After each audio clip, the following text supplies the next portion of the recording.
Now, here's Chief Meteorologist Tony Petrarca with your live Pinpoint Doppler 12 Futurecast. Well, clearly summer not over yet. Temperatures topping out upper 80s to even lower 90s. It's still gorgeous outside. Live pictures from Oakland Beach and Warwick. Blue skies, still warm.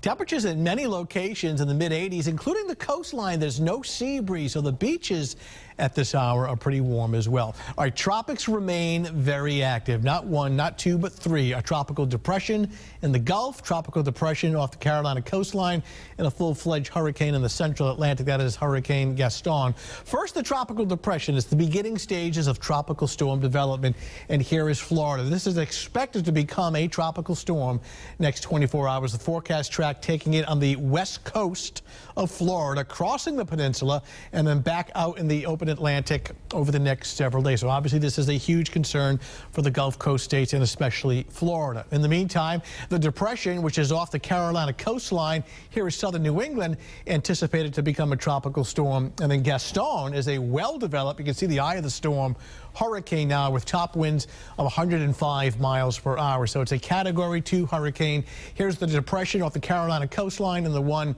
in the Gulf of Mexico. Both these systems have winds of only 35.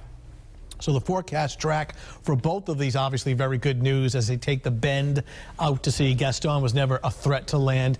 And this tropical storm development off the Carolina coastline is going to pass well south of New England Wednesday into Thursday, but close enough to be kicking up the surf. Now, obviously, no surprise here. Huge wave action with the hurricane itself. But the development of the tropical storm off the southern New England coastline by midweek will just agitate the seas, increase the high risk of heavy surf along with rip currents over the next several days. So while we're talking about great beach weather, certainly we have to swim with caution at area beaches next couple of days as a moderate risk of rip current surf of 4 to 7 feet.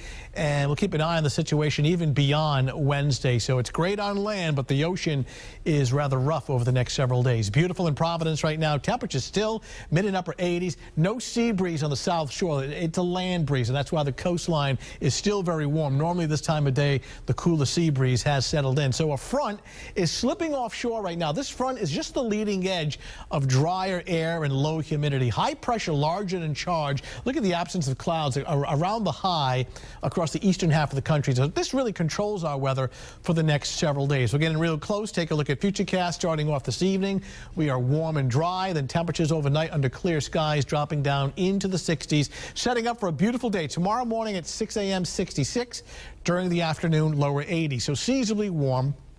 Not as hot as today, but still a beautiful day. And then by tomorrow evening, tomorrow night, 9 o'clock, clear skies and a temperature at 72. So ultra nice A+ weather for tomorrow. Wednesday looks good. Couple of showers on Thursday. I'm leaning towards Thursday morning, drying out in the afternoon. This sets the stage for the long holiday weekend. And look at the early call for Labor Day weekend. Friday, Saturday, Sunday, Monday. Pleasant temperatures, no extreme heat or humidity with daytime highs in the upper 70s to lower 80s. So nice beach weather, but got to keep an eye on the surf. All right, Tony, thanks. Coming